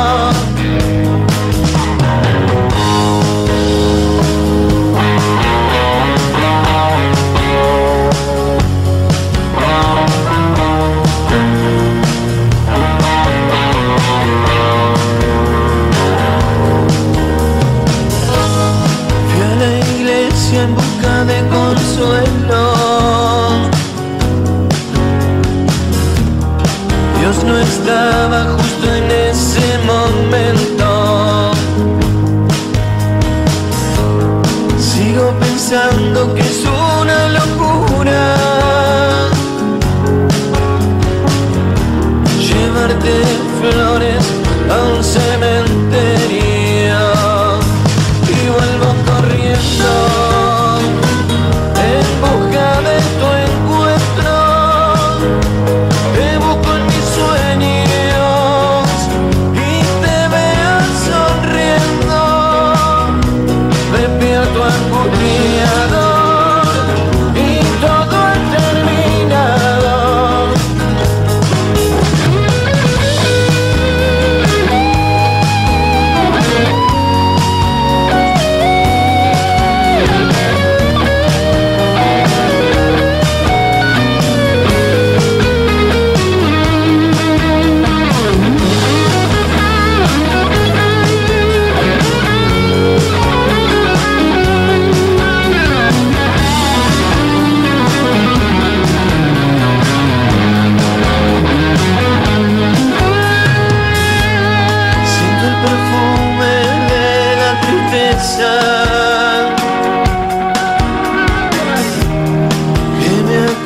extraña hoy con tu ausencia.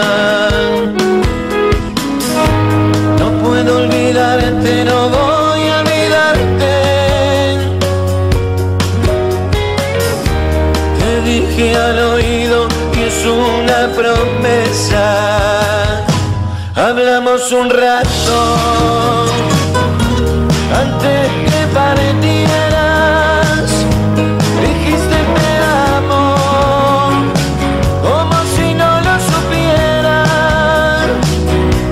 Lo pienso y te extraño, y me hace mucho daño, y vuelvo corriendo en busca de tu encuentro. Te busco en mis sueños y te veo sonriendo. Despierto angustiado y todo ha terminado. Despierto angustiado y todo ha terminado.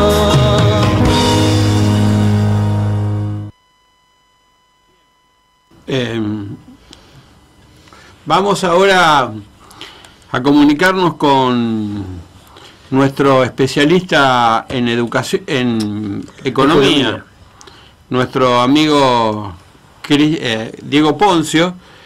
Trataremos de comunicarnos porque tenemos problemas técnicos en la radio y obviamente esto nos demora en lo que son nuestras comunicaciones.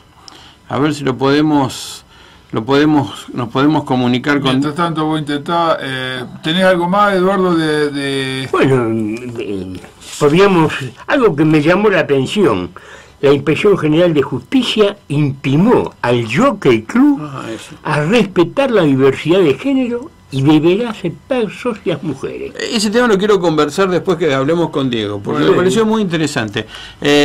Poncio, buenas tardes, de Radio Clásica Rosario, en el 90.7, Historia y Valores. ¿Cómo estás? ¿Cómo están? ¿Todo bien, Roberto? ¿Qué tal? ¿Cómo están todos? Bien, bien. ¿Nos escuchás bien ahí? Muy bien, todo muy bien. Perfecto. Pese a ser argentino, todo muy bien. Diego, ¿qué novedades buenas tenés? Las malas dejará para después. Mira, vamos a empezar por la buena, como hacemos siempre. Dale. El Banco Central compró 560 millones, la cantidad más alta, desde el 2016. Para ser exacto, desde el 20 de diciembre del 2016. Esa es una buena, ¿no? Sí. Lleva acumulado 1.000 millones, más o menos, en la semana. Entonces, en junio ya lleva en total 400 millones, porque venía perdiendo, pero rebotó, ¿no? Y recuperó. Y la compra de hoy fue muy importante, ¿no? ¿Y por qué es bueno, Diego, eso? ¿Por qué es bueno? Porque necesita acumular reservas el Banco Central. Es no solo un mandato del FMI, sino que cualquier país que quiera tener inversiones tiene que mostrar respaldo en el Banco Central. Ahora, la realidad es que viene con un récord de ingresos desde el 2003 a la fecha, o sea, year to date, como se llama, que sería desde el 1 de enero hasta hoy, ingresaron arriba de 15.300 millones y solo logró comprar 899. O sea, es muy bajo el nivel de compra, pese a la buena noticia que di sobre hoy, ¿no? Y eso, sobre el acumulado. ¿Y eso no mantiene el precio del blue arriba? ¿La compra del central? La tensión es muy fuerte por lo siguiente. Si yo tengo récord de ingreso de divisas por la liquidación, por los precios de los commodities muy altos, llámese soja, trigo, etcétera, y sin embargo no puedo acumular reservas, si no puedo acumular ahora que estoy en el momento de acumular, en el momento de vacas gordas, imagínense en el segundo semestre cuando baja la cosecha gruesa. Seguro. Y las liquidaciones, y hay compromisos en dólares. Por eso ahora Guzmán viaja la semana que viene al Club de París para tratar de renegociar los 2.400 millones. Imagínense que se ve diezmada la reserva del Banco Central y no tiene poder de fuego para contener al tipo de cambio, Claro. ¿sí? Al tipo de cambio oficial. Y por otro lado, cuando hay mucha excedente de pesos, como está pasando ahora, por la alta liquidez, imagínense que la base monetaria está en 3.86 billones. Todo eso va al dólar financiero, al dólar blue, porque bueno, hay temor y no hay confianza. Pero acá hay otra cuestión. Recuerden que tenemos un acuerdo de entendimiento firmado el 25 de marzo de este año con el FMI, y está exigiendo que a fin de año el Banco Central tenga 5.800 millones de reservas netas en el Banco Central, lo cual se ve bastante complicado, ¿no? Por lo que estoy comentando. Está bien, perfecto, sí, claramente. Bueno, entonces ahora vamos a las malas. Vamos a las malas. No, bueno, a ver, las malas, ¿puedo seguir con una buena más? Dale. Ayer Guzmán pudo lograr renovar las letras, sí, que vencían por 273.000 millones, y bueno, eso fue importante, sobrecumplió la meta. Recuerden que en los últimos 15 días estuvo muy golpeado el mercado de deuda en pesos, ¿sí? No hablo solo de dólares, sino la deuda en pesos, que principalmente la que ajusta por inflación, la que se denominan bonos SER. Y bueno, esto al sobrecumplir la meta, en el total de junio, sobrecumplió al 106%, entonces bueno, dio un poco de respiro, ¿no? Esto, y hoy mejoraron los bonos en pesos. Los bonos en dólares también mejoraron, pero vienen del subsuelo. Un bono de Argentina, por ejemplo, en dólares, que vence en el 2030, paga un rendimiento, una tasa de retorno, se llama TIR, tasa interna de retorno, del 41%. El típico, el de mayor liquidez, se denomina AL30D, por el vencimiento. Imagínense 40% en dólares. ¿Qué significa? Que yo el mercado argentino soberano, o sea, el país de Argentina, si emite un bono, paga 40% anual. ¿Qué va? ¿Sí? A menos de 10 años. Lo que Estados Unidos paga, 3,5. Claro. La décima parte. Un riesgo país enorme, ¿no? Esa es la mala. Hay un riesgo país de 2.400 puntos básicos. Imagínense que en el 2001, cuando explotó todo, ya sabemos lo que ocurrió, el riesgo país llegó a 5.000. Hoy estamos en 2.500 y no estamos en default porque hubo un acuerdo de entendimiento. Entonces hay mucha tensión, mucha incertidumbre, mucho riesgo, y lo que se está observando es que las tasas de rendimiento de largo plazo no repagan el temor que hay, el riesgo que hay. ¿Se entiende? Sí, perfecto. Claramente. Sí. No se toman medidas estructurales. Acá la gran cuestión es que no hay medidas de fondo, son parches. Uno se está trabajando sobre la consecuencia, pero no sobre la causa, que es el déficit fiscal, que es la madre de todos los problemas. Pero Diego, no hay medidas estructurales de fondo. Hoy está en el boletín oficial, se tomaron más de 600 empleados públicos. Sí, lo leí. Por eso, se sigue ampliando la plantilla pública. Sabemos que se duplicó respecto al 2003 o 2004 el gasto público. Eso implica mayor presión fiscal e implica que los empresarios de Argentina, les digo porque esto ustedes saben que yo trabajo como consultor PYME, están permanentemente, esto es real, consultándome para abrir en Uruguay, para abrir la empresa en Paraguay, para abrir la empresa en Brasil, para abrir la empresa en cualquier lugar menos en la Argentina, en Chile, y eso es gravísimo porque ya directamente hay, emigran las empresas. Imagínense quién va a venir a Argentina, si ya directamente el argentino mismo se retira. Entonces, cualquier país que quiera empleo y expectativas de crecimiento y de desarrollo, tiene que tener un nivel de inversión sólido. y tiene que tener planificación jurídica, fiscal, contable y financiera. Acá tenemos todo lo contrario. No sabemos a qué rumbo vamos, se van tomando medidas, ahora sigo con las malas, muy drásticas, como por ejemplo la presión sobre los importadores para poder girar al exterior, ¿sí?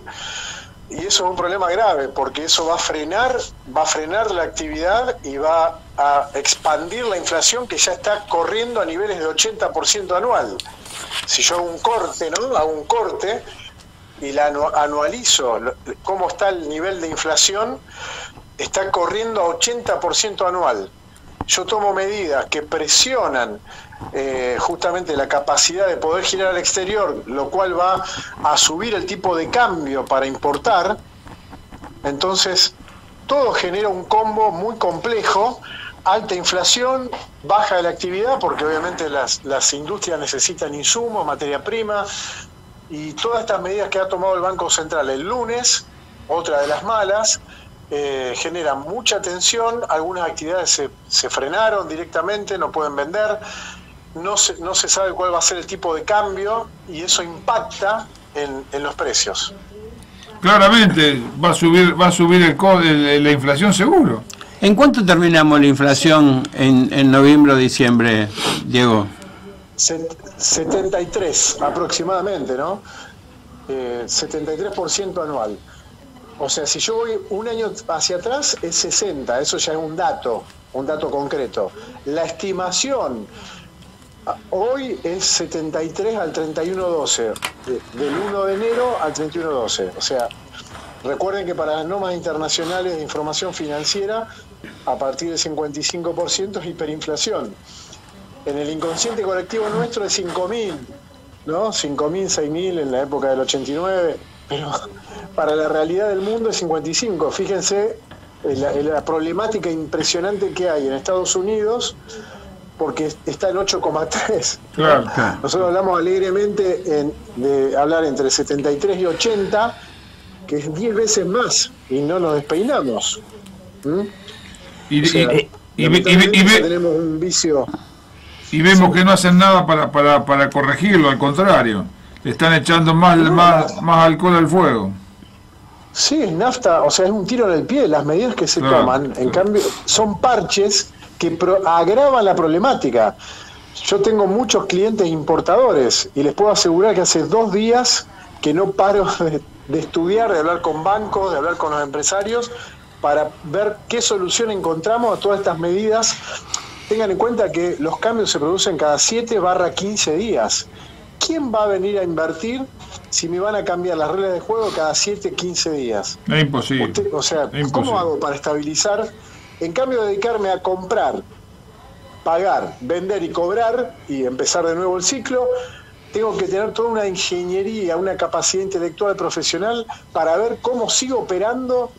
O sea, no estamos hablando de que estamos haciendo, no sé, un descubrimiento o una planta industrial de desechos, o sea, algo básico: comprar, pagar, vender y cobrar, ¿no? El rubro que sea. Es muy complicado porque hay obstáculos permanentemente al empresariado argentino, que es el que tiene que ir surfeando todo esto. Es muy difícil. Qué locura. No me puedo enfocar, digamos, el empresario no se puede enfocar en los negocios, en abrir mercado, en desarrollar productos, líneas, en el métier que personal. Claro, se tiene que estar todo el tiempo abocado con rodearse de asesores, de profesionales, para ver cómo sigue operando, cómo puede seguir operando. ¿Se entiende la diferencia respecto a un país estable macroeconómicamente? Ahora, si yo no tomo ninguna medida de fondo, como hablo yo como Argentina, que es la dirigencia argentina, no tomo ninguna medida de fondo, y lo único que hago es poner parches porque no me creen, no hay confianza, y tengo un déficit fiscal enorme, una emisión monetaria enorme. El FMI me aprueba igual, ya me hicieron el desembolso de $4.000 millones en DEC. Me lo aprueba porque si no me explota todo por el aire si no me aprueba. Obviamente, Argentina tuvo que firmar las disculpas, los waivers, las disculpas para que me aprueben, pero ya se aprobó. Y sin embargo hay medidas restrictivas permanentemente. Eso ni hablar de conseguir crédito en el exterior. Y con el riesgo país en 2.500, recuerden que el riesgo país que elabora JP Morgan, el ENBI, como se le llama, es la sobretasa que pago sobre un bono, ¿sí?, emitido por Estados Unidos, ¿sí?, que es el de riesgo cero, el libre de riesgo se le llama en finanzas. Imagínense, con ese riesgo país es muy difícil conseguir financiamiento. Se puede conseguir, pero con tasas muy elevadas que las pymes no pueden absorber. Claro. Eso va a generar una terrible desocupación. Y en el mediano o largo plazo, sí, hoy por hoy hay actividad totalmente forzada con subsidios, algunas tasas subsidiadas. Recuerden que la nominalidad de Argentina es muy alta. Nominalidad me refiero a que la inflación está en el 70 y pico. La tasa de política monetaria de Argentina es 52 nominal. Si la paso efectiva, hasta arriba de 66. La devaluación esperada del dólar divisa, que es el oficial, es 65 anual. Entonces, las pymes contra ese contexto no se pueden financiar. Hay algunos subsidios del Estado que amplían el déficit fiscal, ¿sí? Que entonces, bueno, con eso un poco maquillan, están el ahora 2, etcétera, que mueven un poco el consumo y la actividad se va moviendo, pero todo con anabólicos, ¿no? Las cuestiones de fondo no se encaran nunca, se posdatan y nunca se encaran. Y bueno, es un ciclo de la ilusión y el desencanto. Lo que pasa es que ya la ilusión se borró del libro de Lach, es siempre desencanto, es permanente desencanto, cíclico y permanente, o sea, es estable. Lo que es estable es el desencanto. Yo no entiendo cómo no se toman las medidas que hay que tomar, ¿no? Y las políticas de largo plazo que realmente hay que encarar. Pero no se hace. Y no se hace porque no hay voluntad política y porque se sigue estirando y siguiendo repartiendo lo que no hay. Entonces estamos en un índice de emisión histórico. Ya vos viste que los billetes ya no sé si ya no tienen más ni número. Es una vergüenza, una vergüenza. Pero vos pensás que el billete más grande nuestro son $5. Por eso sí, es ridículo directamente. Es una cosa de loco. Y no hacen un billete más grande porque dicen que eso es la sensación de inflación. Estamos todos locos. En fin. A ver, yo digo, ¿no? ¿No hay un pronóstico que con estas medidas restrictivas nos van a llevar a una hiperinflación? Es muy difícil, digamos, pronosticar y tirar, pero, a ver, lo que es seguro que esto es concreto, datos reales, no estoy hablando de una suposición. Hay muchos importadores que ya están cambiando el tipo de cambio, algunos están pasándolo al dólar CCL o porque no pueden pagar, entonces tienen que pagar desde el exterior, pero eso es dólar real, físico, dólar real. CCL está arriba de 252 pesos. Por eso te digo, eso va a llevar a un aumento sideral de mucha mercadería. Pero sideral. Eso se llama pass-through a precios. O sea, en Argentina el pasaje a precio, o sea, la inflación es muy alto, es del 80%, o sea que es muy complicado. Están jugando con fuego y van agravándolo con las medidas restrictivas, no atacan el problema de fondo. De hecho, lo que vos dijiste es muy cierto, ampliaron la plantilla y se sigue agravando el déficit fiscal, 50% de pobreza. ¿A quién le impacta toda esta inflación, toda esta devaluación? ¿En la pirámide? ¿A ABC1 o a los que están abajo? No, seguro. Ni hablar. A los de menos recursos impacta. O sea que se agrava aún más. La pobreza va a aumentar. O sea, sí, yo veo que es un camino sin retorno y no veo que haya coherencia para frenar esta locura. Porque no veo, no hay salida. Porque se desconoce, ¿no? Claro, se dice que es una sensación, no se ataca el déficit fiscal, a todo lo contrario. Se quiere ampliar, y más, recuerden que el año que viene hay elecciones. Sí, va a ser un desastre. Recuerden eso. Va a ser un desastre. Y este perfil de gobierno, digamos, ya sabemos cómo actúa en épocas de elecciones. Sí. Lo que menos hace es justamente restringir la emisión monetaria. digamos, acá está el FMI como auditor trimestral que puede llegar a morigerar un poco, ¿no? La locura. El accionar, sí. Pero ¿hasta dónde tiene poder el FMI? Si corta y no pide la disculpa, vuela todo por el aire y no va a cobrar igual. Entonces, bueno, es muy delicada la situación. Esas son las cuestiones que ocurrieron esta semana. Lo más grave, obviamente, fue estas restricciones a los importadores muy complicadas. Por ejemplo, los bienes de capital, que sabemos que es algo de inversión, ¿sí? Que mueve realmente, da mano de obra y demás. Desapareció la posibilidad de anticipar $1 millón al exterior. Se esfumó con la nueva reglamentación. La comunicación A7532 eliminó la posibilidad de hacer en forma anticipada un tope de $1 millón. O sea, le pego directamente a un bien de capital. Claro, que es el que me va a dar el futuro trabajo. Claro, es lo que genera trabajo, lo que genera transformación, lo que genera actividad concretamente. Bueno, eso no lo puedo hacer más. Tengo que armar una balanza, bueno, que no lo voy a explicar porque es muy técnico. Y si no tengo balanza, bueno, no puedo anticipar más. Tenés que esperar que se fabrique, lo embarquen y recién ahí puedo pagar hasta el 80%. ¿Y qué me va a decir el proveedor? ¿Y cómo lo fabrico si no me anticipás? Claro, tal cual. ¿Cómo aseguro la compra? Seguro. Bien. Sí, por una cuestión de riesgo, como decís vos, y otra cosa, necesita comprar la materia prima de insumo el proveedor del exterior.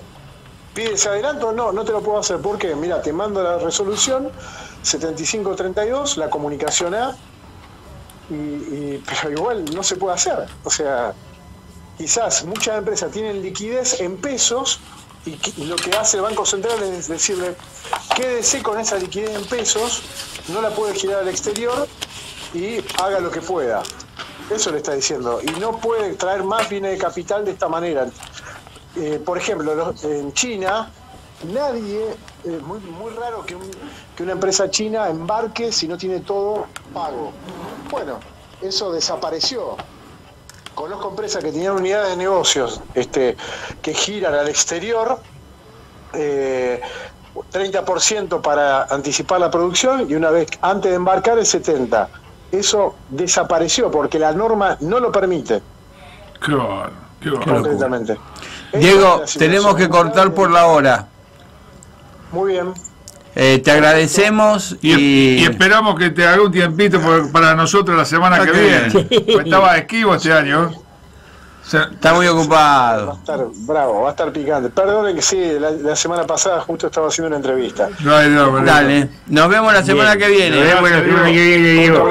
Un abrazo, gracias. Un abrazo para todos. Chao, buenas tardes. Buenas tardes. Fue Diego Poncio, nuestro especialista en economía.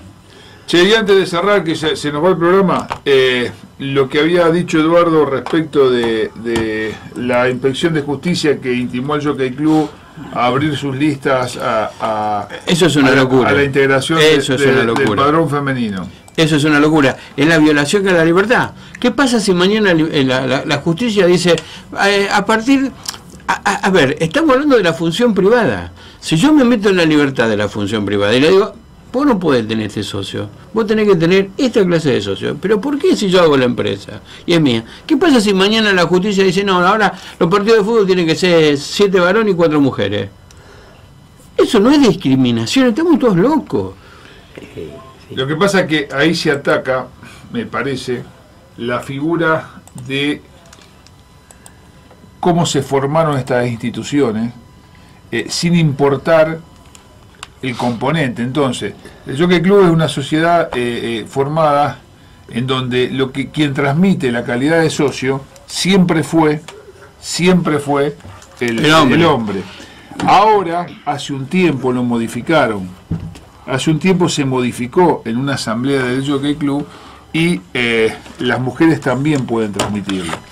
Pero se ve que esto ha generado... Esto en Buenos Aires. Claro, por eso, algún conflicto de algún sector feminista y la inspección de justicia falló. Claro, la inspección de justicia es un cargo político. Claro. Depende el origen de los funcionarios para saber cómo van a fallar. Bueno, esto va a terminar, creo que en un amparo factiblemente, Y a partir de eso... pero es una locura, porque con esto, con el tema de... Es decir, yo creo que no hay acto más discriminatorio que el cupo. El cupo, sí, ni hablar. El cupo, yo me acuerdo que esto lo discutí hace 30 años con figuras políticas argentinas. Yo le decía, a las mujeres no hay cosa más discriminatoria que el cupo. El cupo porque, miren, yo considero que ustedes no tienen capacidad para ganarse su lugar. Entonces yo por ley los obligo. ¿Qué te estoy diciendo? Que vos sos un inútil. No, pero por eso, sí, ni hablar, eso es un tema que está por demás de conversado y todo, y bueno, yo creo que así también terminamos, porque estamos a veces regalándole puestos a gente que realmente no puede estar ni en la cocina, pero bueno, esto es cuestión de tiempo, que el tiempo nos vaya ayudando. Es una locura, esta Argentina no da para más, muchachos. Se nos fue el 13, Roberto. Se nos fue el programa número 13, así que...